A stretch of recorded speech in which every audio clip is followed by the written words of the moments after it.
Rota 66.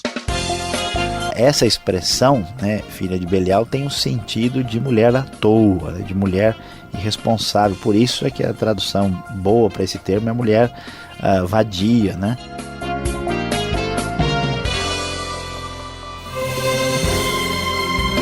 Com exclusividade para você, Rota 66, a Estrada da Vitória, o caminho do milagre.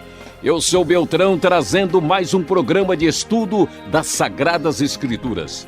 Hoje vamos começar uma longa jornada no primeiro livro de Samuel. O professor Luiz Saião vai contar um dos momentos mais significativos da história humana. Essa primeira aula traz o assunto: a esperança está na mãe. É o capítulo 1 do primeiro livro de Samuel. Quando o mundo diz desista, a esperança sussurra: tente uma vez mais. Convido você agora a acompanhar mais essa série e descobrir com a gente que o impossível é para Deus.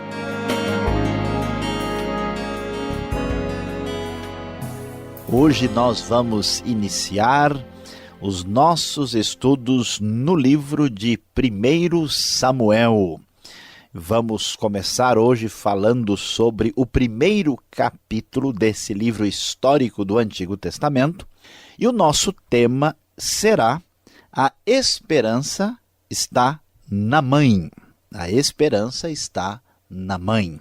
Como nós pudemos observar, acabamos de estudar os livros de Juízes e Ruth e vimos uma situação de muita dificuldade, muitos problemas, um verdadeiro caos no Israel anterior à monarquia, quando governantes tribais tomavam conta do país, da nação, ainda envolvida com a presença dos cananeus que viviam ali na terra que hoje é o Estado de Israel. E quando vamos chegar ao primeiro livro de Samuel, a pergunta que se levanta de maneira muito clara para nós é: qual é a esperança que haverá para essa nação? Quando é que as coisas irão melhorar? O que acontecerá? O que Deus fará para trazer esperança para o futuro desta nação que se encontra em dificuldade? Lendo o texto da NVI, começa o texto sagrado a falar a respeito de um homem chamado Eucana, que vivia lá nos montes de Efraim. E o texto diz na NVI que ele tinha duas mulheres, uma se chamava Ana e outra Penina. Penina tinha filhos, mas Ana não tinha nenhum filho. Todos os anos esse homem, o Eucana, subia de sua cidade a Siló para adorar e sacrificar ao Senhor dos Exércitos. Lá, Ofni e Finéias, os dois filhos de Eli, eram sacerdotes do Senhor. No dia em que Eucana oferecia sacrifícios, dava porções à sua mulher Penina e a todos os filhos e filhas dela. Mas a Ana dava uma porção dupla, porque a amava, apesar de que o Senhor a tinha deixado estéril. E porque o Senhor a tinha deixado estéril, sua rival a provocava continuamente a fim de irritá-la. Isso acontecia ano após ano. Sempre que Ana subia à casa do Senhor, sua rival a provocava e ela chorava e não comia. Eucana, seu marido, lhe perguntava: Ana, por que você está chorando? Por que não come? Por que está triste? Será que eu não sou melhor para você do que 10 filhos? Então observe o drama que aparece aqui. É muito interessante porque a mente do leitor que acompanha o texto sagrado, que leu Juízes, que leu Ruth, é voltada para o futuro da nação, o que vai acontecer com essa nação que não tem direcionamento, que não tem um governante fixo, que não sabe o que será do seu futuro, que está em grandes dificuldades. Vamos até observar que na Bíblia hebraica, o livro de Juízes termina naqueles textos assim difíceis de digerir, de 17 a 21, e ele começa diretamente com o primeiro livro de Samuel. Então, qual é a expectativa? O que nós esperaríamos do texto? Talvez que surgisse aqui um grande profeta, um grande guerreiro, um rei maravilhoso, um profeta de Deus com uma mensagem extraordinária, mas não. Para a surpresa de todos, de repente surge a figura de Eucana, que tem duas mulheres, uma delas, Ana, que está triste e chorando, sendo provocada pela sua rival porque ela não tem filhos. Como é que isso vai aparecer aqui? Parece uma coisa fora de propósito. No entanto, vamos ver que a esperança que Deus tem para o seu povo vai acontecer por meio da sua ação extraordinária, por meio de uma mulher estéril que se tornará mãe. O texto vai nos mostrar como Deus mais uma vez mostrará o seu poder e mostrará que as coisas não dependem do poder humano, mas sim da intervenção divina, porque em vez de aparecer uma pessoa extraordinária, um grande homem e profeta de Deus, surge uma mulher estéril pedindo filhos. E o texto da NVI prossegue e diz: certa vez, quando terminou de comer e beber em Siló, estando o sacerdote Eli sentado numa cadeira junto à entrada do santuário do Senhor, Ana se levantou e com a alma amargurada chorou muito e orou ao Senhor.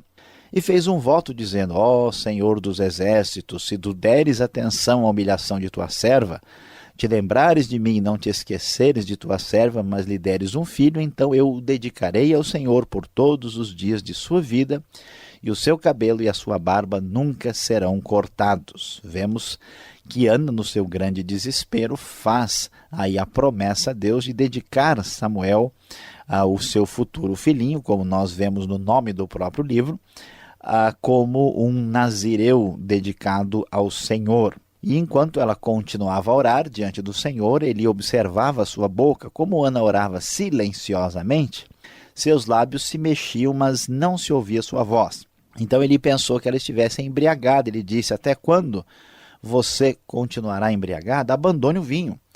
Ana respondeu: não se trata disso, meu senhor. Sou uma mulher muito angustiada. Não bebi vinho nem bebida fermentada. Eu estava derramando minha alma diante do Senhor. Não julgues tua serva uma mulher vadia. Estou orando aqui até agora por causa de minha grande angústia e tristeza. Ele respondeu: vá em paz, e que o Deus de Israel lhe conceda o que você pediu. Ela disse: espero que sejas benevolente para com tua serva. Então ela seguiu o seu caminho, comeu e seu rosto já não estava mais abatido. Na manhã seguinte, eles se levantaram e adoraram o Senhor, então voltaram para casa em Ramá. Eucana teve relações com sua mulher, Ana, e o Senhor se lembrou dela. Assim Ana engravidou e no devido tempo deu à luz um filho e deu-lhe o nome de Samuel, dizendo: eu o pedi ao Senhor. Como nós já estamos observando em grande parte daquilo que já estudamos no Antigo Testamento, Deus mostra que a Ele pertence o poder e que Ele é o Redentor da história. No momento mais difícil da história religiosa de Israel, quando o povo está sofrendo de sincretismo e abandono, Deus age de uma maneira especial, interessante, criando uma dificuldade tremenda na vida de Ana, assim como ele criou na vida de Ruth. Ana então busca ao Senhor, se humilha e faz um pedido. Deus lhe dá um filho de maneira extraordinária e esse filho vai ser absolutamente dedicado ao Senhor. A esperança da nação de Israel, a esperança que vai preparar o início de uma monarquia em Israel, é uma esperança que surge de uma simples mãe que fora uma mulher estéril. E o texto da NVI prossegue dizendo: quando no ano seguinte Elcana subiu com toda a família para oferecer o sacrifício anual ao Senhor e para cumprir o seu voto, Ana não foi e disse a seu marido: depois que o menino for desmamado, eu o levarei e o apresentarei ao Senhor, e ele morará ali para sempre. Disse Eucana, seu marido: faça o que lhe parecer melhor, fique aqui até desmamá-lo, que o Senhor apenas confirme a palavra dele. Então ela ficou em casa e criou seu filho até que o desmamou. Depois de desmamá-lo, levou o menino ainda pequeno à casa do Senhor em Siló, com um novilho de 3 anos de idade, uma roupa de farinha e uma vasilha de couro cheia de vinho. Eles sacrificaram o novilho e levaram o menino a Eli. E ela lhe disse: meu senhor, juro por tua vida que eu sou a mulher que esteve aqui ao teu lado orando ao Senhor.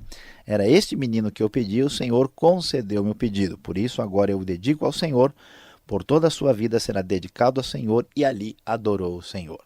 Ana fora muito abençoada por Deus, de uma maneira muito especial. Esta mulher, que vai ser uma das grandes mães do Antigo Testamento, mostra que a sua atitude para com Deus é absolutamente exemplar e absolutamente correta.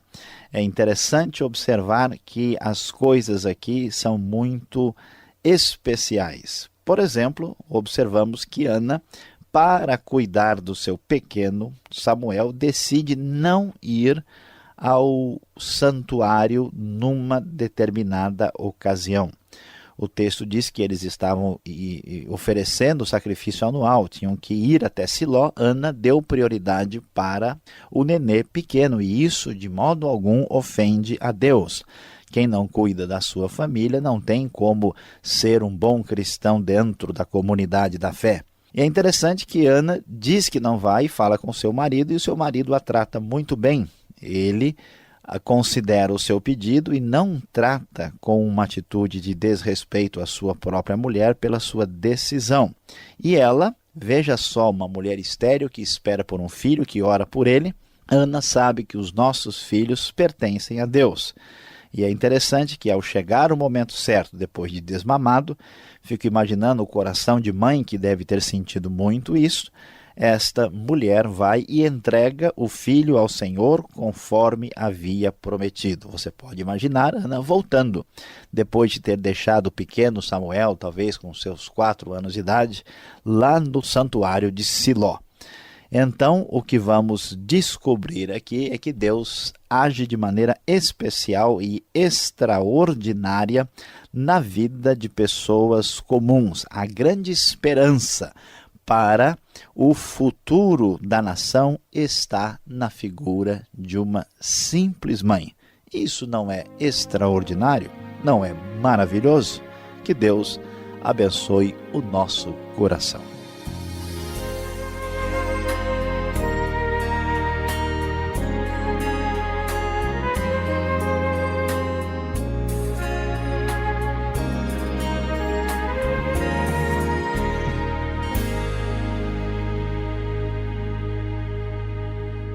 Ah, que alegria saber que você está com a gente no Rota 66. Caminho para entender o ensino teológico dos 66 livros da Bíblia. E você já sabe, hoje começando mais um estudo especial. Primeiro livro de Samuel, capítulo 1. Nosso tema é A Esperança está na Mãe. O Rota 66 tem produção e apresentação de Luiz Saião, redação Alberto Veríssimo e na locução Beltrão. Esta é uma realização transmundial e marque lá nosso endereço. Caixa Postal 18.113, CEP 04626-970, São Paulo, capital. E-mail rota66@transmundial.com.br. Ficou com dúvidas? Saião é a solução.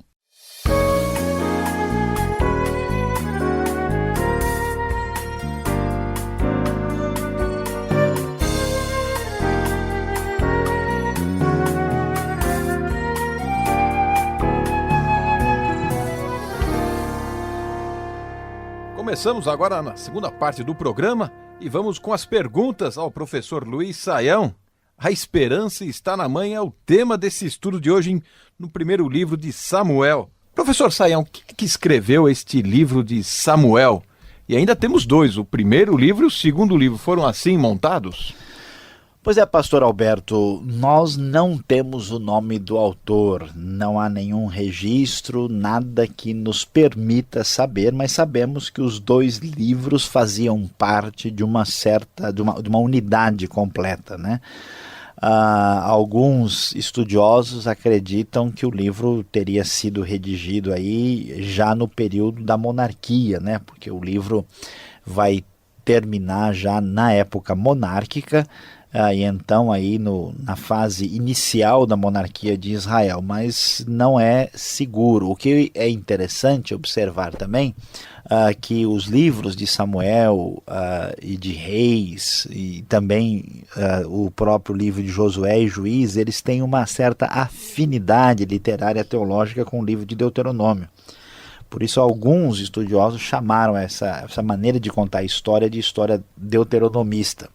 Pode ser apenas uma questão de natureza de enfoque teológico, né? Alguns estudiosos até sugerem que o livro teria tido uma redação posterior por causa desse tipo de enfoque teológico que fala tanto da centralidade do templo, né? Mas ainda temos uma situação em aberto, em mistério aí, não temos os detalhes, né, sobre o livro. Sabemos que Samuel viveu aí por volta do ano 1100 a.C., né? Mas os outros detalhes ainda, quem sabe mais para o futuro, nós venhamos a ter informações mais detalhadas. Tá certo.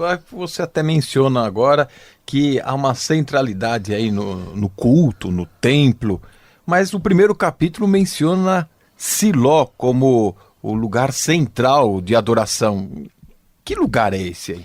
Pois é, Siló é um dos principais centros de adoração antes de termos o templo central de Jerusalém construído por Davi.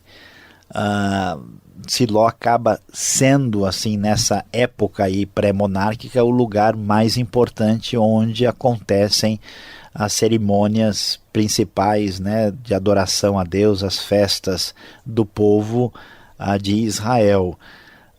E nós não temos assim certeza, mas tudo indica que o que temos em Siló é o tabernáculo, né? E pela descrição que aparece aí no versículo 9, parece que há uma ampliação, né, dessa situação aí ligado ao tabernáculo, a este local principal que antecipa o templo. Para os estudiosos assim menos conservadores, eles acham que essas referências indicam já alguma coisa ligada com o templo, mas a ideia que o texto dá é de um santuário, não de um templo definitivo. Não, pelo menos não parece que seja possível fazer uma ligação direta com o que nós vemos aqui com o templo lá de Jerusalém. Então é o caminho, né, da fé de Israel na direção de uma centralização de culto em torno do Deus único. Se o tabernáculo era uma armação que podia ser removida, ia para lá, ia para cá, e agora está um lugar centralizado, não há possibilidade de ter mesmo esse templo já, alguma coisa provisória?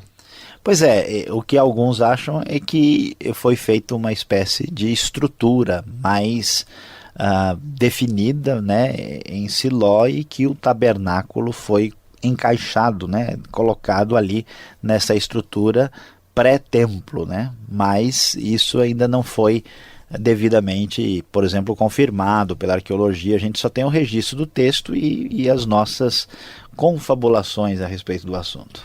Agora vamos confabular neste episódio de Ana com o sacerdote Eli.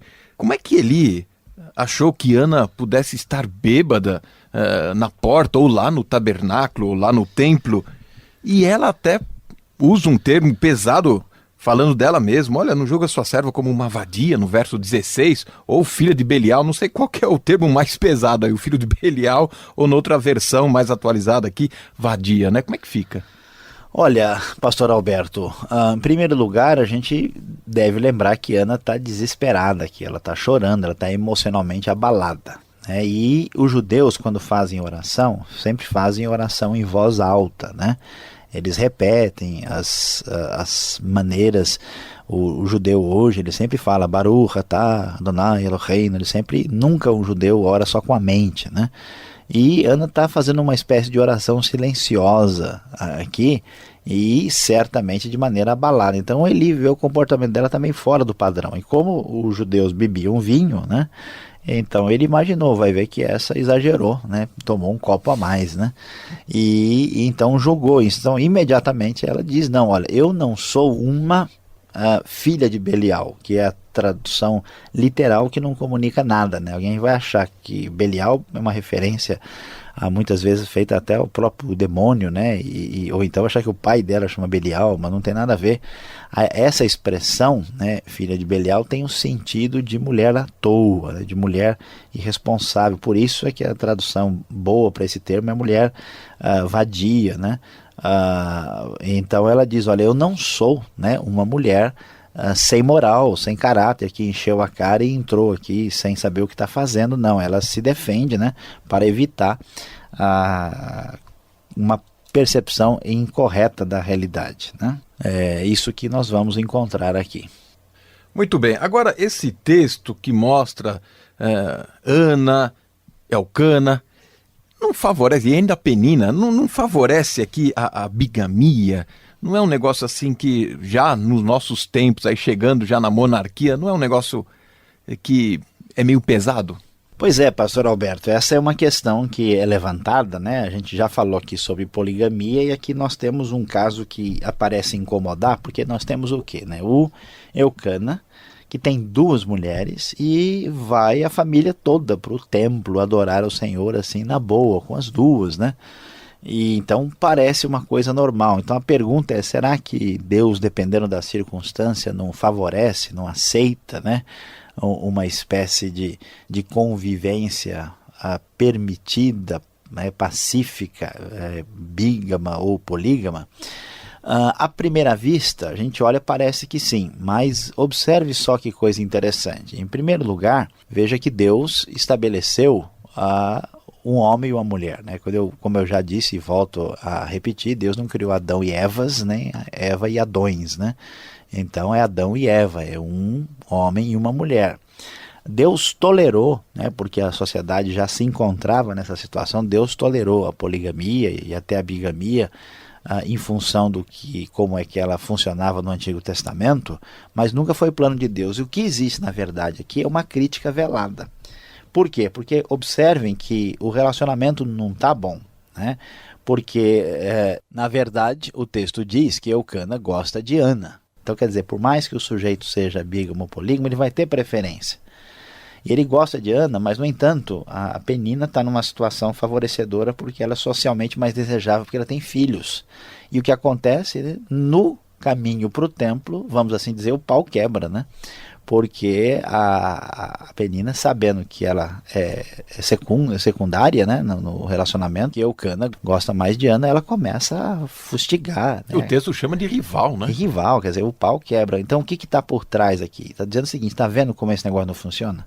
Está vendo como isso não dá certo? Então existe uma crítica velada à bigamia e à poligamia dentro do próprio texto, dizendo, olha, não é por aí, né? Você pega esse galho, pode pegar, mas está cheio de espinho. Você vai descobrir que esse negócio não vai dar certo. Então, apesar de ter sido permitido em função, né, da ignorância do passado, da tipo de sociedade que Israel estava vivendo, é claro que isso não é plano de Deus e o correto é um homem e uma mulher debaixo da bênção de Deus. Muito bem, Sayão, obrigado pela explicação. Quanta coisa podemos aprender com Ana nesse primeiro capítulo do livro de Samuel. Você fica ligado, vem agora a aplicação do estudo para você.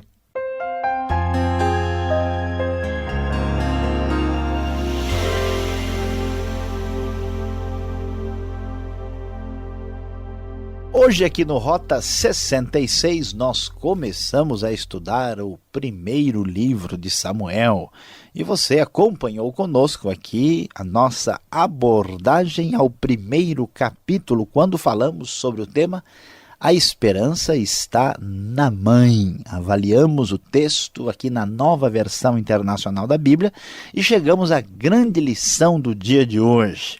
Qual é a grande verdade para ficar firme no seu coração?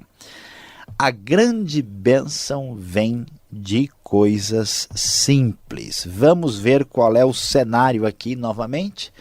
O povo está perdido, sem direção, há uma confusão geral nos dias do juiz, está se esperando que alguém venha surgir como um grande líder para fazer diferença, um profeta, um homem de Deus, um anjo, alguma coisa celestial. E quem aparece lá? Ana. Ana, a mulher estéril que ora desesperadamente pedindo a bênção de Deus.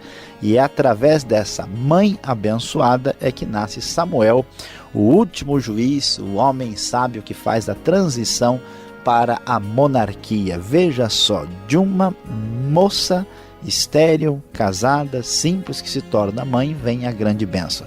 Assim é também na sua vida. Não despreze pessoas simples, não despreze as coisas simples, porque a grande bênção muitas vezes vem de coisas muito simples. O programa Rota 66 de hoje termina aqui. E agradecemos a Paulo Batista, que esteve na mesa de som. Você é nosso convidado. Sintonize essa emissora nesse mesmo horário. E acesse o site transmundial.com.br e aquele forte abraço do Beltrão.